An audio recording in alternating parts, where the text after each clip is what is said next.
writer of Slayhemn. I'm here with my friend Andrew, the artist. We're here to promote our Kickstarter for our comic series. It's a high fantasy, Lord of the Rings, Dungeons and Dragons kind of feel.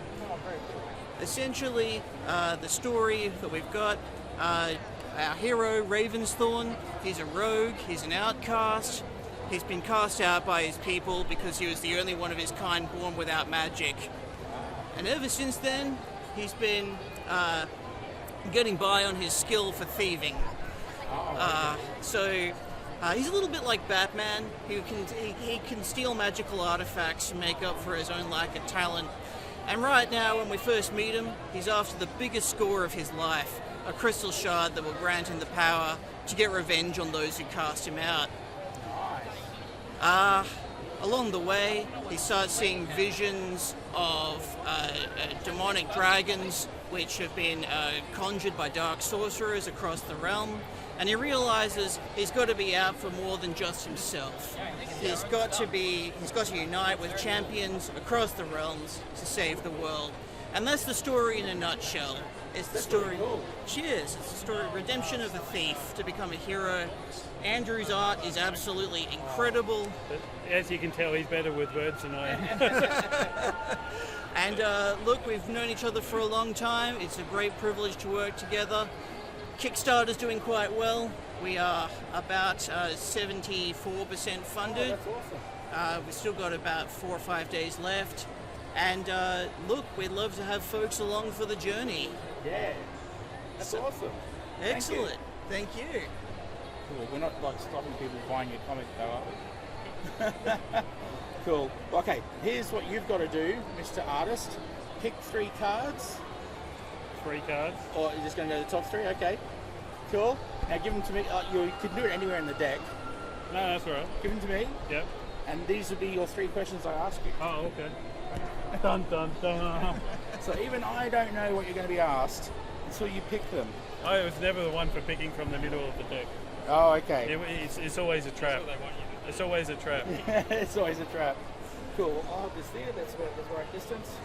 Okay. What is your most surprising thing you've learned about yourself through the process of making comics?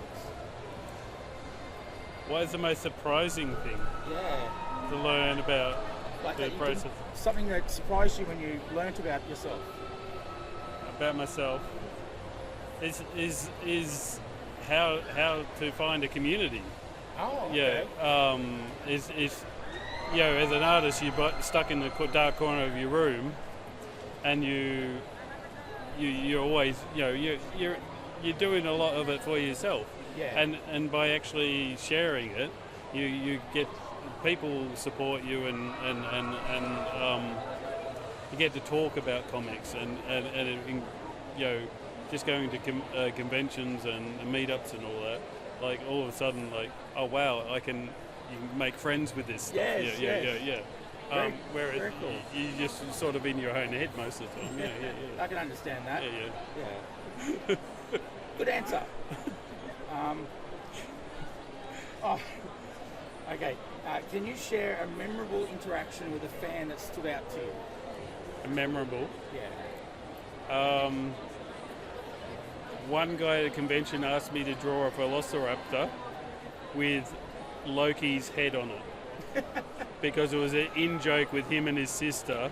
Oh, okay. Because there's a video on the internet of Tom Hiddleston doing the impersonation of a velociraptor.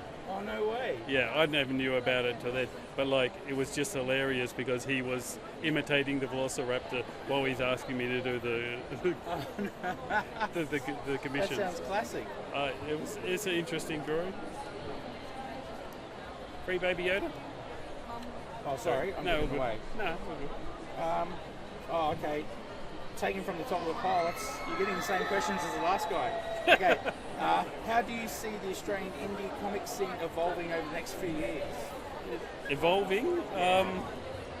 It's becoming more of a community because there's a lot. 5-10 years ago, there was a lot of people asking, is there an Australian, industry and all that. There is, but we're all sort of, in our own scattered. And with the internet and shows like yours, we're talking more and we're communicating more, and it is there.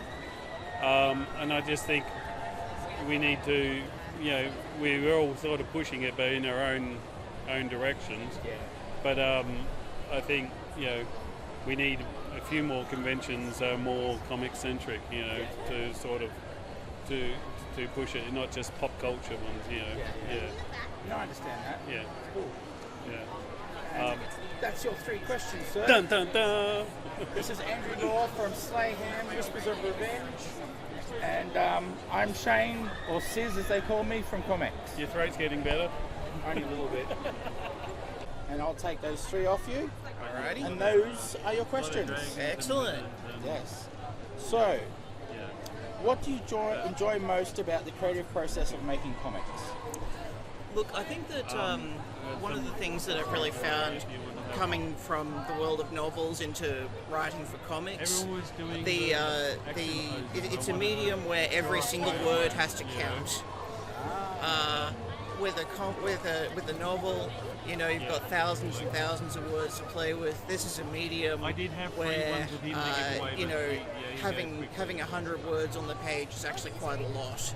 Yes. And so you've got to do a lot with a little.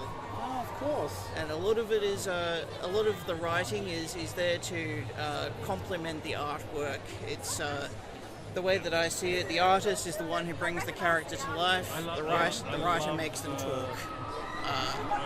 So yeah, that's what I really love about it. Oh, okay, cool. Okay.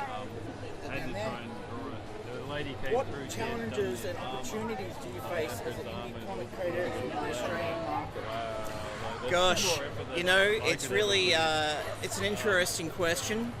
You're the first person who got it, actually.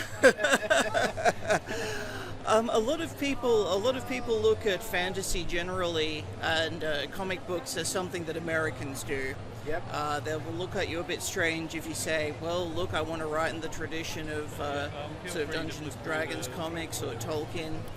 And I think that Australians were just as good as writers, we're just as good artists as anybody else. Totally agree. And I'm really happy that we have our shot. And look, I think that the future certainly looks a little bit scary sometimes, and it's really easy to get caught up in the doom and gloom, AI being a threat to artists' livelihood. But you know what? Nothing made me believe in the concept of the human soul like seeing what art looks like without it.